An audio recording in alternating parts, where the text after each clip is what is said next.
तो दोस्तों एक बार पुनः स्वागत है आप सभी का आपके favourite YouTube channel Amit sir English group पे, जिस पे लगातार पिछले कुछ महीनों से लगातार जो है बिहार बोर्ड 12th के बच्चों के लिए, बिहार बोर्ड 12th के बच्चों के लिए 100 नंबर का इंग्लिश, 100 मार्क्स का इंग्लिश और फिर 100 मार्क्स का क्या हिंदी, 100 मार्क्स का हिंदी, ये दोनों सब्जेक्ट की तैयारी जो है बहुत ही जो है बेहतर और लगातार ढंग से कराई जा रही है। तो दोस्तों जैसा कि मैंने आपको बताया था कि अब हम क्या करेंगे कि ग्रामर चैप्टर को लेकर शुरू करेंगे। तो आप जल्दी से जल्दी जुड़ जाइए, जितने भी लोग हैं मेरे, जितने भी मित्र हैं, जितने भी दोस्त हैं, आप सब लोग जल्दी से जल्दी जुड़िए, क्योंकि हम एक बहुत ही शानदार सा ग्रामर का चैप्टर लेके आए हैं जिसको हम लोग बोलते हैं वॉइस। तो आप लोग जल्दी से जल्दी जुड़ जाइए और चैनल को शेयर भी कर दीजिए जल्दी से जल्दी।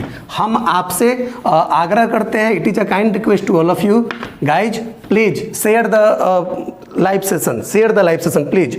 तो चलिए हम लोग स्टार्ट करते हैं वॉइस का। जैसा कि आप लोग जानते हैं कि वॉइस होता क्या है, तो सर वॉइस का हिंदी मीनिंग जानना बहुत जरूरी है। हिंदी मीनिंग वॉइस का होता है वाच्य, और वाच्य होता क्या है तो सर हम आपको बता देते हैं। किसी भी बात को अगर हम बोलते हैं तो उसके दो तरीके हो सकते हैं। एक तरीका क्या हो सकता है कि सर उस वाक्य का जो सब्जेक्ट है हम उसको एक्टिव रखें, और एक तरीका हो सकता है कि उस वाक्य का जो सब्जेक्ट है सर हम उसको पैसिव रखें। क्या तरीका है? दो तरीका। किसी भी, देखिए बिना समय गंवाए हमने चैप्टर को शुरू कर दिया है, आप जल्दी से जल्दी इसको क्या कर दिए, शेयर कर दीजिए, ठीक। तो चलिए हम लोग बनते हैं, जुड़ते हैं चैप्टर के साथ। तो क्या है सर कि वॉइस होता क्या है, पहले इसको समझना पड़ेगा। तो समझने के लिए आपको करना क्या होगा कि आपको समझना होगा कि सर किसी भी बात को कहने के दो तरीके होते हैं। क्या दो तरीके होते हैं? एक होता क्या है कि सब्जेक्ट को हम एक्टिव करते हैं, और दूसरा होता है कि सब्जेक्ट को हम पैसिव कर देते हैं। जैसे एग्जांपल के तौर पे अगर हम बोलते हैं आई एम टीचिंग इंग्लिश, ये वाक्य को आप देख लीजिए, आई एम टीचिंग इंग्लिश। तो इस वाक्य का अगर आप हिंदी निकालिएगा तो क्या निकल के सामने आएगा? हिंदी यही निकल के आएगा ना कि मैं अंग्रेजी पढ़ा रहा हूँ, मैं अंग्रेजी पढ़ा रहा हूँ। तो इस वाक्य का जो सब्जेक्ट है वह आई है, और इस वाक्य में सब्जेक्ट काम कर रहा है, पढ़ाने का काम सब्जेक्ट कर रहा है। तो इस वाक्य का जो सब्जेक्ट है वह एक्टिव है। क्या है? एक्टिव है। तो हम कह सकते हैं कि सर ये वाला जो वाक्य है वह एक्टिव वॉइस में। किस वॉइस में है सर? ये एक्टिव वॉइस में। उसी तरह से अगर हम दूसरा सेंटेंस लें, इंग्लिश, देखिए हम दूसरा सेंटेंस लेते हैं, English is being taught, English is being taught. अब यहाँ पे आप देख लीजिए, इसका हिंदी निकालिएगा सर तो क्या हिंदी निकलेगा जानते हैं? इंग्लिश पढ़ाया जा रहा है। इसका हिंदी क्या निकलेगा? इंग्लिश पढ़ाया जा रहा है। तो इस वाक्य का जो सब्जेक्ट है वह क्या है? इंग्लिश है। लेकिन सर अब दोनों वाक्य में डिफरेंस क्या है? सर दोनों वाक्य में डिफरेंस ये है कि यहाँ जो वाक्य का सब्जेक्ट आई है, यहाँ पे आई खुद काम को कर रहा है, एक्टिव होके काम को कर रहा है। मैं अंग्रेजी पढ़ा रहा हूँ तो ये काम जो है पढ़ाने का मेरे द्वारा, मतलब जो है आई सब्जेक्ट के द्वारा हो रहा है। तो यहाँ जो वाक्य है ये एक्टिव वॉइस में है। किस वाक्य, ये वॉइस में है सर? एक्टिव वॉइस में। उसी तरह से दूसरे वाक्य को देखिए, इंग्लिश इज बीइंग टॉट। अब इसका हिंदी क्या निकल रहा है कि अंग्रेजी पढ़ाई जा रही है, अंग्रेजी पढ़ाई जा रही है। तो यहाँ जो वाक्य का सब्जेक्ट इंग्लिश है सर, ये काम कर नहीं रहा है, ये एक सब्जेक्ट यहाँ पे एक्टिव नहीं है बल्कि पैसिव है, क्योंकि पढ़ाने का जो काम है वह खुद किसके ऊपर, सब्जेक्ट पर ही हो रहा है। तो ये वाक्य किस टेंस, ये वॉइस में जाएगा सर? ये पैसिव वॉइस में जाएगा। तो आपने क्या समझा सर? आपने ये समझा कि सर एक्टिव और पैसिव है क्या? तो एक्टिव पैसिव क्या है सर कि एक ही बात को कहने के दो तरीके। अगर हम बोलते हैं कि मैं सीता की मदद करता हूँ, ओके, मैं सीता की मदद करता हूँ, चलो मैं इसको भी लिख लेता हूँ। अगर हम बोलते हैं आई हेल्प सीता, ये वाक्य हमने बोला, तो सर इसका हिंदी निकाल के देखिए कि मैं सीता की मदद करता हूँ। तो इस वाक्य में जो सब्जेक्ट है वह कौन है सर? आई है। तो काम यहाँ पे सब्जेक्ट कर रहा है कि नहीं कर रहा है? सब्जेक्ट यहाँ पे एक्टिव है कि नहीं है? तो बिल्कुल सर सब्जेक्ट एक्टिव है। तो ये सेंटेंस किस वॉइस में हुआ? एक्टिव वॉइस में हुआ। और अब पैसिव वॉइस क्या होता है आप इसको भी समझ लीजिए। अगर इसी वाक्य को अगर हम बोलते हैं Sita is helped, Sita is helped, तो इसका हिंदी क्या निकलेगा पता है? इसका हिंदी निकलेगा सीता की मदद की जाती है। तो इस वाक्य का सब्जेक्ट सीता है, लेकिन सर ये मदद करने का काम कर रही है क्या? नहीं, बल्कि मदद करने का काम सीता पर ही हो रहा है। तो सीधी सी बात है कि एक्टिव और पैसिव क्या है आप समझ लीजिए। एक्टिव में सब्जेक्ट काम करता है, पैसिव में सब्जेक्ट काम नहीं करता है बल्कि काम सब्जेक्ट पर ही होता है। आई होप कि आपको क्लियर हो गया, कोई दिक्कत आप लोगों को? कोई दिक्कत नहीं। तो सर चलिए अब हम आपको लिखाते हैं कि एक्टिव वॉइस कहते किसको है, पैसिव वॉइस कहते किसको है। ठीक है, एक्टिव वॉइस कहते किसको है, पैसिव वॉइस कहते किसको है, आप इसको लिखिए। तो चलिए आप तो समझ चुके हैं एक्टिव वॉइस क्या है, पैसिव वॉइस क्या है, लेकिन फिर भी एक छोटा सा डेफिनेशन के माध्यम से हम आपको समझाने की कोशिश कर रहे हैं। सर एक्टिव वॉइस में होता क्या है, समझिए बात को। एक्टिव वॉइस में क्या होता है कि एक्टिव वॉइस में जो सब्जेक्ट होता है, the subject of the sentence, वाक्य का जो सब्जेक्ट होता है वर्क्स, ये काम करता है। वर्क्स का जो सब्जेक्ट होता है वो क्या करता है, काम करता है। And it affects the object, और यह क्या करता है कि ऑब्जेक्ट को प्रभावित करता है। अफेक्ट मतलब क्या होता है, प्रभावित करना। ये ऑब्जेक्ट को प्रभावित भी करता है, मतलब जब वाक्य का सब्जेक्ट काम करे और ऑब्जेक्ट को प्रभावित करे तो वाक्य क्या होगा सर, एक्टिव होगा। वाक्य क्या होगा, एक्टिव होगा। तो अब यहाँ पे बात आएगी कि सर सब्जेक्ट कहते किसको है, तो सब्जेक्ट कहते किसको है सर, तो इट डज द एक्शन।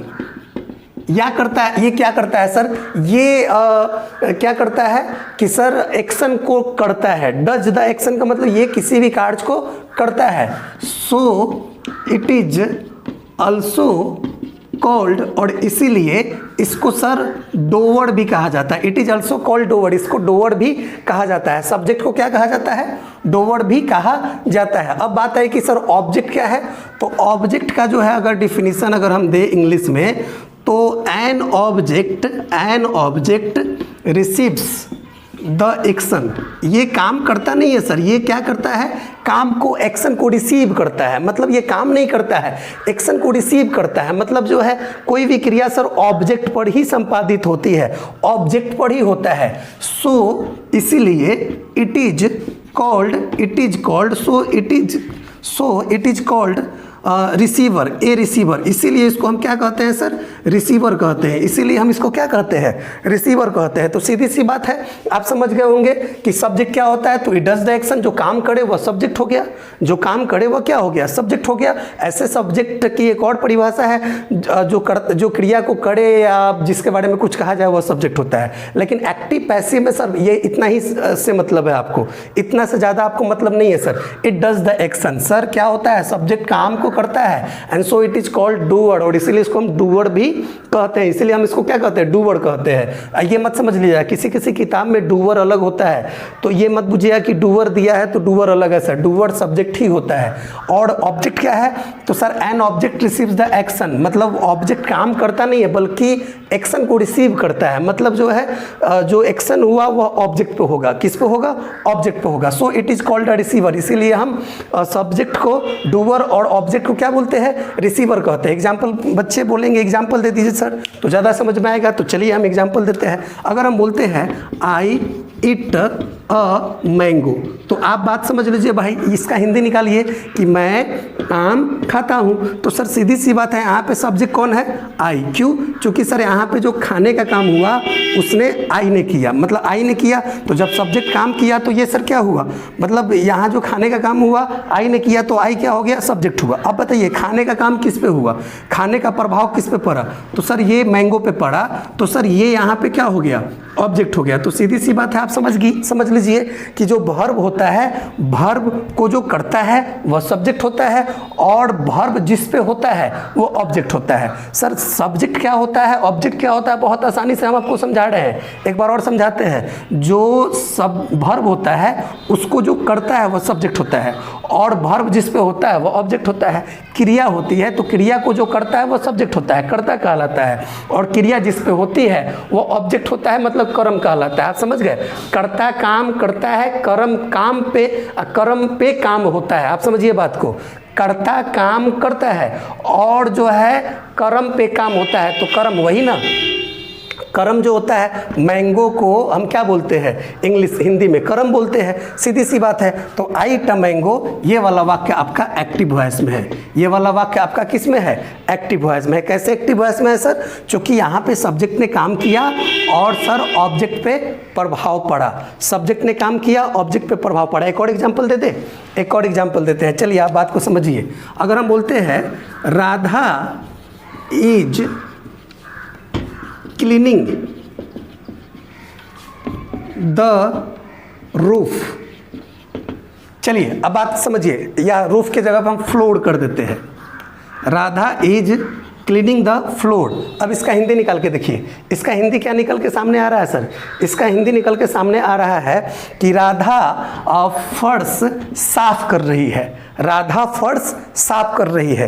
तो सीधी सी बात है सर कि इसमें जो काम है साफ करने का वह कौन कर रहा है? तो राधा इस वाक्य का क्या हो गया? सब्जेक्ट हो गया। और सर काम किस पे हो रहा है? काम जो है एक्शन किस पे हो रहा है? इस सेक्शन को रिसीव कौन कर रहा है? तो इस एक्शन को रिसीव कौन कर रहा है सर? फ्लोर कर रहा है। तो ये निश्चित रूप से क्या हो गया? ऑब्जेक्ट हो गया। तो आई होप कि आपको सब्जेक्ट ऑब्जेक्ट समझ में आ गया, सब्जेक्ट ऑब्जेक्ट समझ में आ गया। अगर आप नहीं भी समझ पाते हैं तो एक और इजी फंडा है मेरे पास समझने का, आप यहाँ से समझ लीजिए। इजी फंडा इसका क्या है कि सर आप देखिएगा वर्ब, किसी भी वाक्य में देखिएगा वर्ब, क्या देखिएगा? वर्ब देखिएगा। तो वर्ब के पहले जो शब्द होगा वह निश्चित रूप से वाक्य का क्या होगा? सब्जेक्ट होगा। और वर्ब के बाद जो शब्द होगा वह निश्चित रूप से वाक्य का क्या होगा? ऑब्जेक्ट होगा। मतलब in most of the cases, अधिकांश स्थितियों में वो ऑब्जेक्ट होता है। तो देखिए अगर आप वॉइस बनाना चाह रहे हैं, एक्टिव से पैसिव बदलना चाह रहे हैं, तो तीन चीज़ों से ही मतलब होता है सर। सब्जेक्ट से मतलब होता है, वर्ब से मतलब होता है, और फिर ऑब्जेक्ट से मतलब होता है। अगर आप सब्जेक्ट जानते हैं, अगर आप वर्ब जानते हैं, अगर आप ऑब्जेक्ट जानते हैं, तो फिर आपको कोई प्रॉब्लम होने वाली नहीं है, आप बेहतर ढंग से सीख सकते हैं। तो देखिए सब्जेक्ट वर्ब ऑब्जेक्ट पकड़ना जरूरी है। तो उसके लिए हमने आपको क्या फंडा बताया सर? सब्जेक्ट वर्ब ऑब्जेक्ट पकड़ने का सबसे इजी फंडा ये है कि सर अगर आपको पता है कि वर्ब क्या है, तो वर्ब के पहले वाला जो शब्द होगा वह क्या होगा? सब्जेक्ट होगा। और सर वर्ब के बाद वाला जो शब्द होगा वह क्या होगा? ऑब्जेक्ट होगा। अगर हमको सब्जेक्ट पकड़ में आ गया तो सब्जेक्ट के बाद वाला जो शब्द होगा वह क्या होगा? वर्ब होगा। अब वर्ब के बाद वाला जो शब्द होगा वह क्या होगा?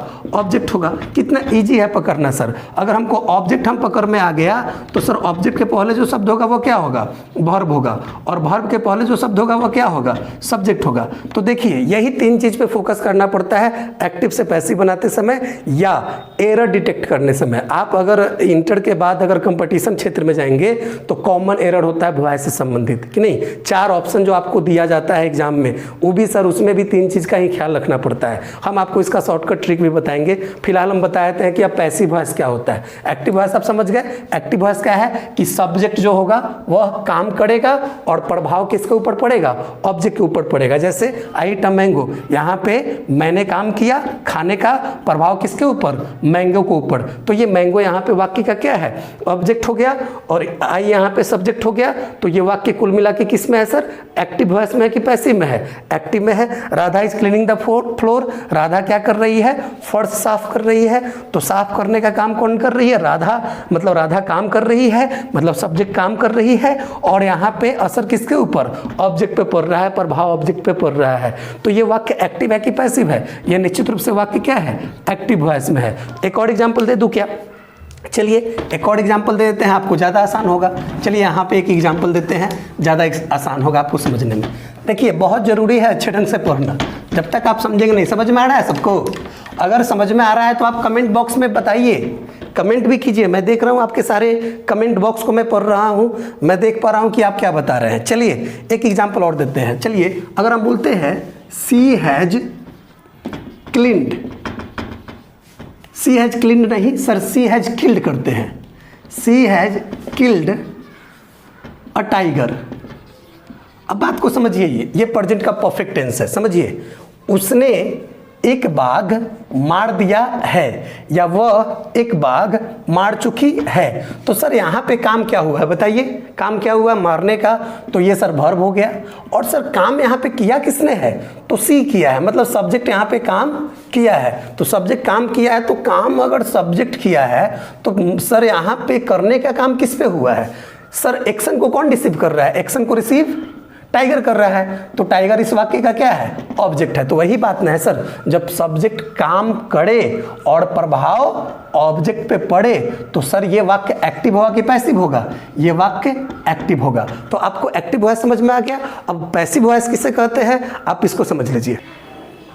तो अब हम समझेंगे कि पैसिव वॉइस क्या है। पैसिव वॉइस क्या है सर? तो in passive voice the subject does not work. देख लीजिए सबसे पहली बात कि जो पैसिव वॉइस होगा उस वाक्य का जो सब्जेक्ट होगा, जो पैसिव वॉइस होगा उस वाक्य का जो सब्जेक्ट होगा डज नॉट वर्क, वह काम करता नहीं है। काम करता नहीं है तो होता क्या है? इंस्टीड, बदले में काम करता नहीं है। उसके बाद भी क्या होता है? The action is done upon the subject. जो काम होता है सर उस वाक्य का वह सब्जेक्ट के ऊपर ही होता है। इज डन, किया जाता है किसके ऊपर? Upon the subject. मतलब आप क्या समझे? एक्टिव वॉइस और पैसिव वॉइस में डिफरेंस क्या था सर? एक्टिव वॉइस का सब्जेक्ट काम करता है और प्रभाव ऑब्जेक्ट पे पड़ता है, लेकिन पैसिव में क्या होता है? पैसिव में सब्जेक्ट काम नहीं करता है, बल्कि काम जो है वह सब्जेक्ट पर ही होता है, सब्जेक्ट पर ही संपादित होता है। एग्जाम्पल के तौर पे अगर हम बोले सर कि नहीं, अगर हम बोले ए मैंगो इज ईटेन कि नहीं बाई मी, अगर ये वाक्य बोले तो इसका हिंदी आप पता है क्या निकलेगा? एक आम मेरे द्वारा खाया जाता है। इसका हिंदी ये निकलेगा, एक आम मेरे द्वारा खाया जाता है। तो पहली बात सर क्या है कि यहाँ जो ए मैंगो ये भी इस वाक्य का सब्जेक्ट है। एक वाक्य ए मैंगो यहाँ पे वाक्य का क्या है? सब्जेक्ट है।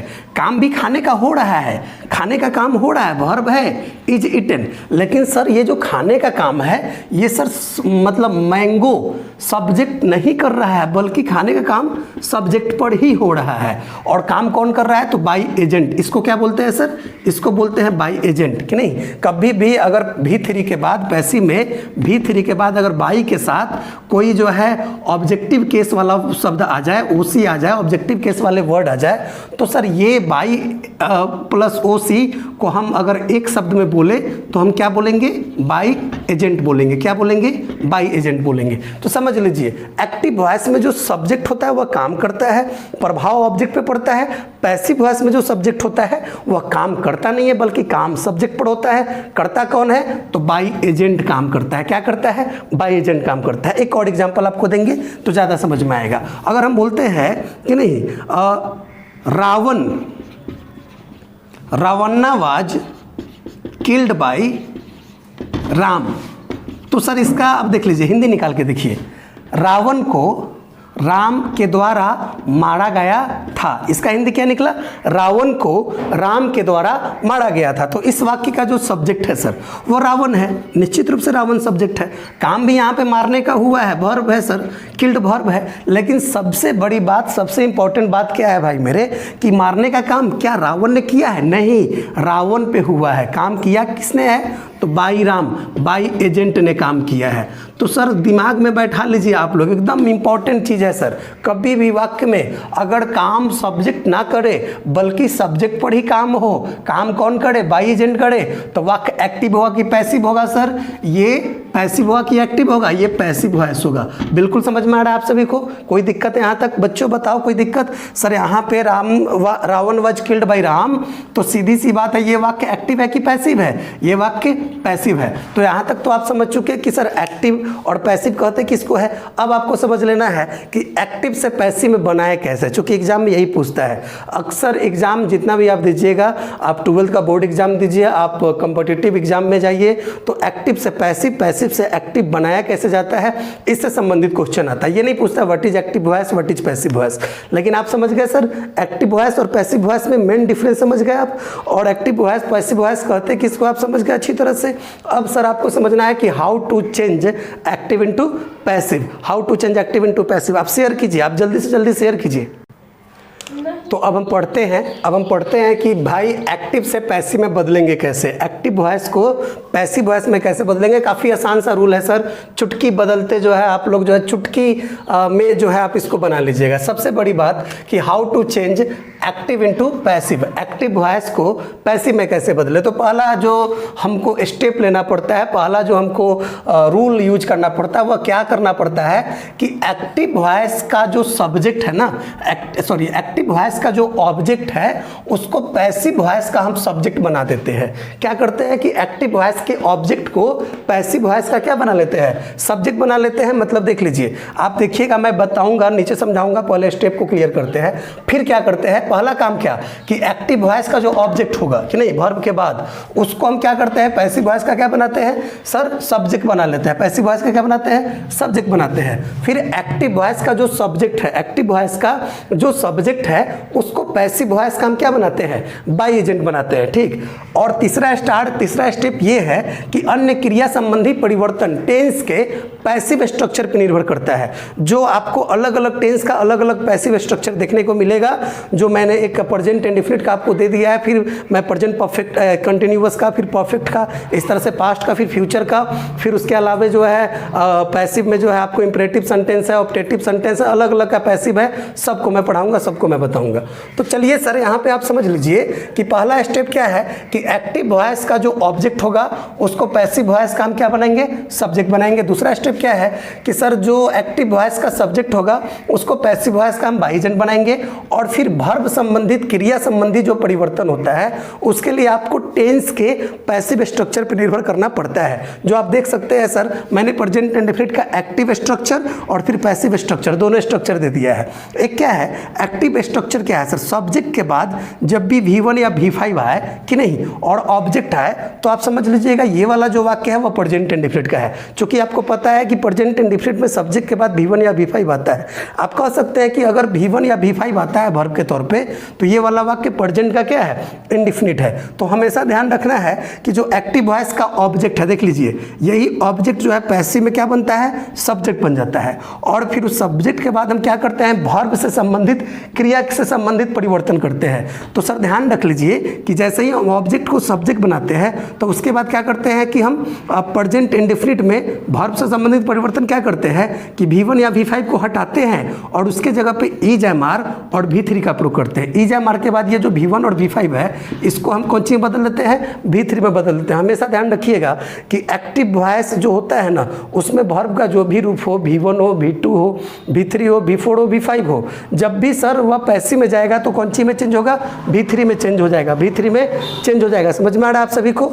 और जो सब्जेक्ट है एक्टिव का वह क्या होगा सर, बाई एजेंट में चेंज हो जाएगा। कौन सी में चेंज हो जाएगा, बाई एजेंट में। बच्चे बोलेंगे एक एग्जाम्पल तो बनता है सर, एक एग्जाम्पल देता हूँ उसके बाद आप समझ लीजिए। अगर हम बोलते हैं सीता या सी लिखते हैं, चलिए सी राइट्स अ लेटर, तो पहली बात की सर सब्जेक्ट यहाँ पे सी, काम वर्ब यहाँ पे राइट्स और काम हो रहा है लिखने का, ऑब्जेक्ट ये काम का असर किसके ऊपर, लेटर के ऊपर। तो सीधी सी बात है sir, she writes a letter, वह एक पत्र लिखती है, वह एक पत्र, सी राइट्स अ लेटर का मतलब क्या हुआ, एक पत्र लिखती है, वह एक पत्र लिखती है। तो सब्जेक्ट यहाँ पे क्या है, सी है, राइट्स वर्ब है, ऑब्जेक्ट कौन है, अ लेटर है। तो सर हम इसको क्या करेंगे, हम इसको जब पैसिव में बदलेंगे, पैसिव में बदलेंगे तो करना क्या है कि जो ऑब्जेक्ट है अ लेटर, इसको हम क्या बनाएंगे, पैसिव का सब्जेक्ट। तो चलिए अ लेटर बना लिया सब्जेक्ट। उसके बाद क्या करना है, वर्ब की क्रिया करना है। तो प्रेजेंट इंडेफिनिट में हम क्या करते हैं, सब्जेक्ट के बाद EJMR और फिर V3 का प्रयोग करते हैं। तो अ लेटर के अनुसार इज, और ये जो राइट है इसका तीसरा रूप V3 आएगा तो रिटेन। और फिर जो है ये जो सब्जेक्ट है एक्टिव का, जो सब्जेक्ट है वो पैसिव में क्या होगा, बाई एजेंट। तो बाई क्या होगा, बाई हर, चूँकि सी का मतलब जो है बाई एजेंट में क्या हो जाता है, हर हो जाता है। आई होप कि आपको समझ में आ गया। और भी इजी एग्जांपल देता हूँ, और भी इजी एग्जांपल मैं ऊपर ही दे देता हूँ। चलिए ये ज़्यादा यहाँ पे समझ में आएगा, और भी इजी एग्जांपल मैं दे दूँ। चलिए एक और एग्जांपल देता हूँ। मान लेते हैं अगर बोलते हैं ही हेल्प्स हर, क्या है, ही हेल्प्स हर, वह जो है क्या करती है, वह ही हेल्प्स हर, वह उसकी मदद करता है। तो इस वाक्य का जो सब्जेक्ट है वही है, ओके, वर्ब हेल्प्स और सर हर ऑब्जेक्ट। क्यों, चूँकि यहाँ पे काम होता है मदद करना, ये वर्ब है, और इसके पहले वाला शब्द निश्चित रूप से सब्जेक्ट, चूँकि काम भी सब्जेक्ट कर रहा है, और काम किसके ऊपर, ऑब्जेक्ट के ऊपर। तो ये सर हर वाक्य का क्या है, ऑब्जेक्ट है। तो सीधी सी बात है कि हम ऑब्जेक्ट को क्या बनाते हैं पैसिव में, सब्जेक्ट। तो हर को जब सब्जेक्ट बनाएंगे तो क्या होगा, सी, और उसके बाद वर्ब की क्रिया करेंगे तो सी के बाद EJMR में से क्या आएगा, इज आएगा, तो सी इज, और उसके बाद V3 किसका, V1 या V5 का। तो V5 यहाँ पे हेल्प्स है, इसका तीसरा हेल्प्ड, और फिर जो सब्जेक्ट है वह चले जाएगा बाय एजेंट। तो बाय क्या होगा, बाय क्या होगा सर, बाय हिम होगा। कोई दिक्कत है यहाँ पे, कोई दिक्कत नहीं सर, एकदम आसान है, आप लोग इसको आसानी से समझ पा रहे हैं। चलिए ये तो हुआ प्रेजेंट इंडेफिनिट का पैसिव कैसे बनाना है। अब आपको सिखा देते हैं प्रेजेंट कंटिन्यूअस अगर होगा तो उसका पैसिव कैसे बनाएंगे। प्रेजेंट कंटिन्यूअस अगर होगा तो उसका पैसिव कैसे बनाएंगे। कोई दिक्कत है तो बताइए, हम आपको फिर से समझाएंगे।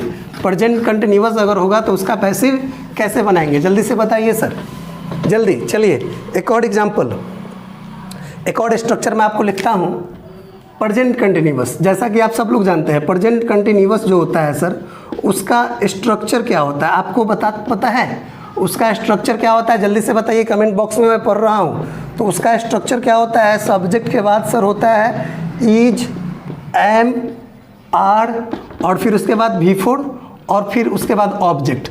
तो जैसा कि आप जानते हैं कि एक्टिव का जो ऑब्जेक्ट होगा वो पैसिव में क्या बनेगा, पैसिव में क्या बनेगा बताते चलिए आप लोग, सब्जेक्ट बनेगा।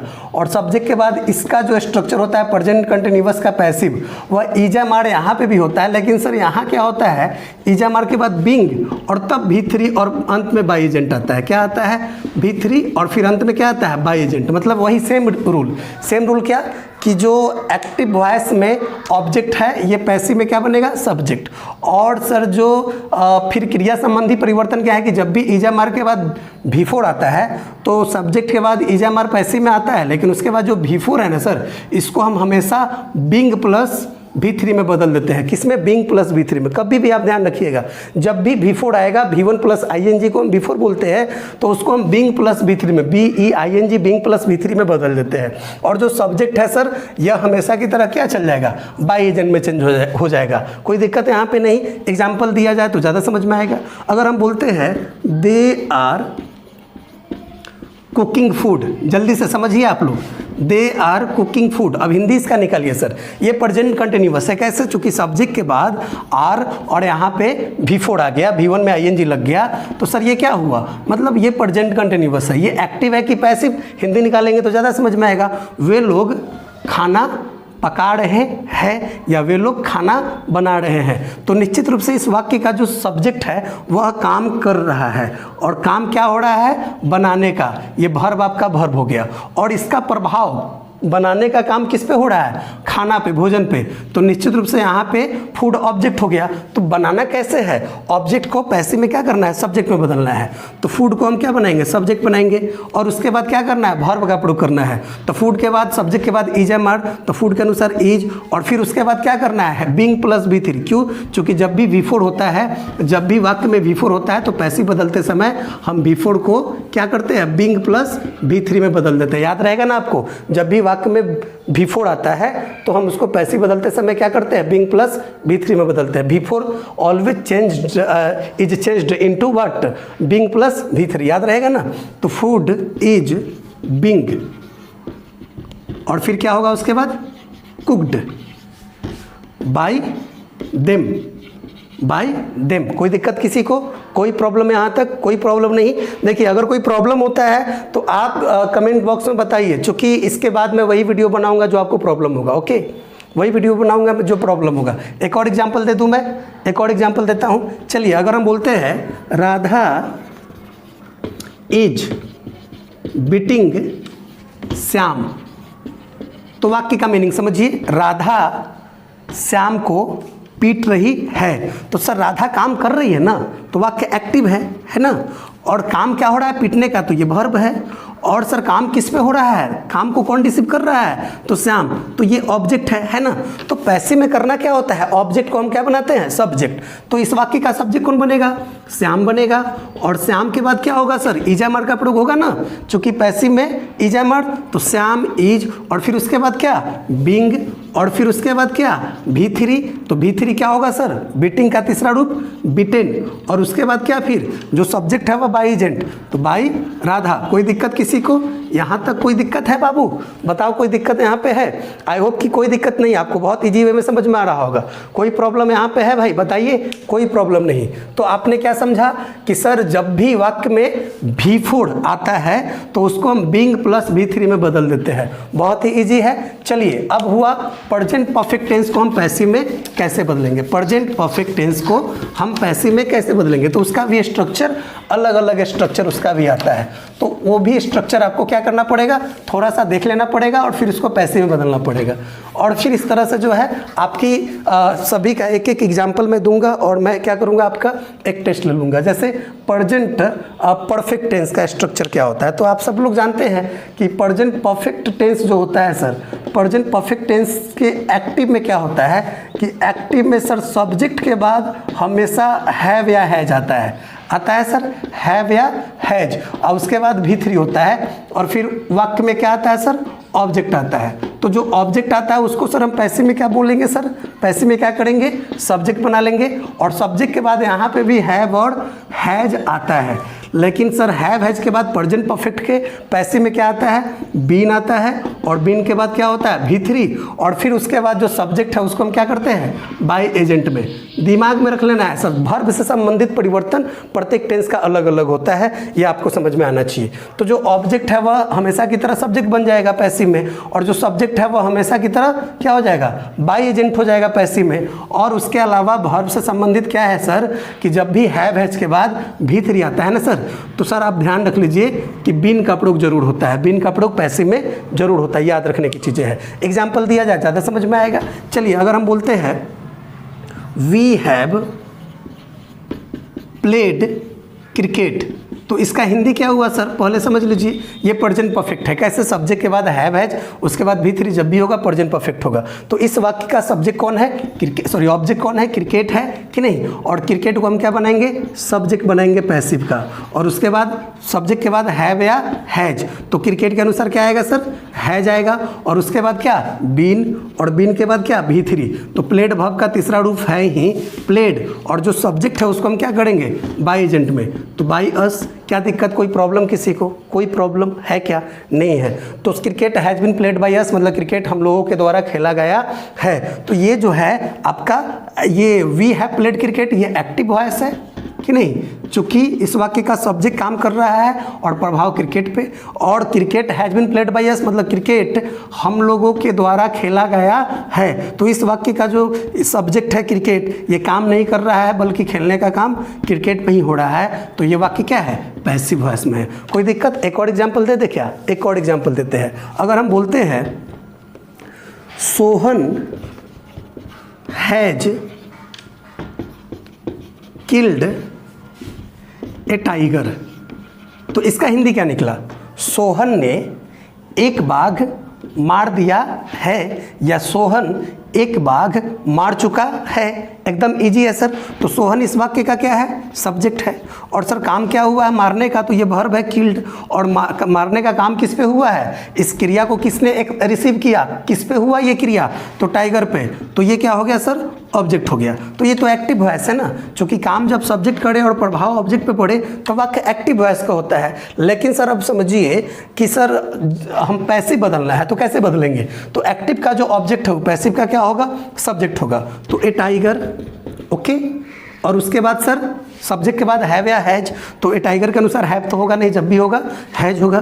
तो ए टाइगर हैज, और उसके बाद क्या, बीन, और बीन के बाद क्या, भी3, और भी3 के बाद क्या, मतलब बाई एजेंट। तो बाई एजेंट क्या सर, सोहन है, तो बाई सोहन हो जाएगा।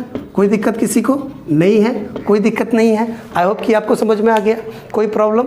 प्रेजेंट इंडेफिनिट, कंटिन्यूअस, परफेक्ट, ये तीनों का हम बता चुके हैं। अब रही बात कि हम आपको कुछ देते हैं एग्जाम में, कैसे पूछेगा उस तरह का हम कुछ आपको देते हैं कि कैसे एग्जाम में पूछेगा। मान लेते हैं सर, मान लेते हैं कि क्वेश्चन नंबर 1 पूछ दिया,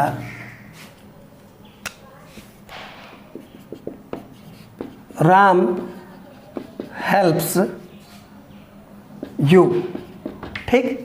तो इसका ए नंबर में बनाया, you are being helped by Ram.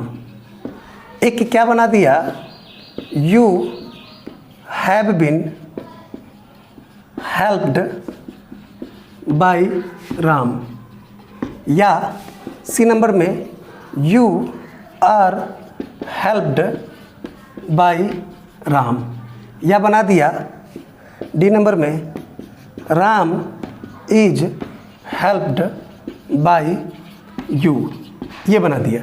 तो सर अब आपको चूज करना है कि कौन सा आंसर यहाँ पे क्या है, सही है। तो सबसे पहली बात कि आप ध्यान रखिएगा कि कभी भी एक्टिव से पैसिव में जब बदलना है या उस तरह का एरर दे दे तो सर या तो एरर सब्जेक्ट से जुड़ा होगा, या तो एरर वर्ब से जुड़ा होगा, या तो एरर ऑब्जेक्ट से जुड़ा होगा। ध्यान दीजिएगा, क्यों? चूंकि तीन ही चीज़ होता है, एक्टिव से पैसिव में तीन ही चीज़ होता है, या तो सब्जेक्ट से एरर जुड़ा होगा, नहीं तो सर वर्ब से या ऑब्जेक्ट से होगा। क्या? जैसे वाक्य का जो ऑब्जेक्ट है एक्टिव वॉइस का यू, उसको हम सब्जेक्ट बनाते हैं ना सर। तो ध्यान रखिएगा कि ऑप्शन में यू वाक्य का सब्जेक्ट है कि नहीं। तो डी नंबर ऑप्शन देखिए कि वाक्य का सब्जेक्ट यहाँ पे यू नहीं है, यहाँ पे राम है। मतलब इस वाक्य में जो है राम जो सब्जेक्ट है उसी को हम क्या बना दिया गया है, सब्जेक्ट बना दिया है। जबकि नियम है कि एक्टिव का जो ऑब्जेक्ट होगा वह पैसिव में सब्जेक्ट होगा, और जो सब्जेक्ट होगा वह पैसिव में क्या होगा, बाय एजेंट होगा। तो ये वाला रूल तो ऐसे, ये वाला गलत हो गया, बिल्कुल गलत हो गया। अब रही बात कि यू जो ऑब्जेक्ट है ये पैसिव में सब्जेक्ट है कि नहीं, बाकी तीन में देखेंगे तो तीनों में सब्जेक्ट है, बिल्कुल सर। यहाँ तक सब्जेक्ट से जुड़ा हुआ कोई गलती नहीं है। अब कहीं वर्ब से जुड़ा हुआ कोई गलती हो सकता है, ये देखने वाली चीज़। तो सर ये हेल्प्स है, कौन सा वर्ब का कौन रूप है, पांचवा, मतलब वाक्य प्रेजेंट इंडेफिनिट है। तो उसके पैसिव में क्या होता है सर, इज, एम, आर, और वर्ब का कौन रूप होता है, तीसरा होता है। तो उस हिसाब से अगर आप देखिएगा कि इज, एम, आर के बाद वर्ब का तीसरा, तो फर्स्ट ऑप्शन में देखिए यू आर ठीक है, लेकिन सर यहाँ पे बीइंग आ गया। क्या आना चाहिए था, B3 आना चाहिए था। बीइंग और B3 तो सर कंटिन्यूअस में होता है, जहाँ B4 होता है सर वहाँ पे बीइंग और B3 आता है। तो ये वाला वाक्य तो गलत हो गया। तो चलो ए नंबर वाला भी कट गया।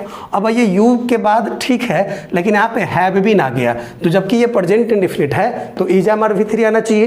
तो वर्ब से संबंधित और एरर बी नंबर में भी है, तो बी भी गलत हो गया।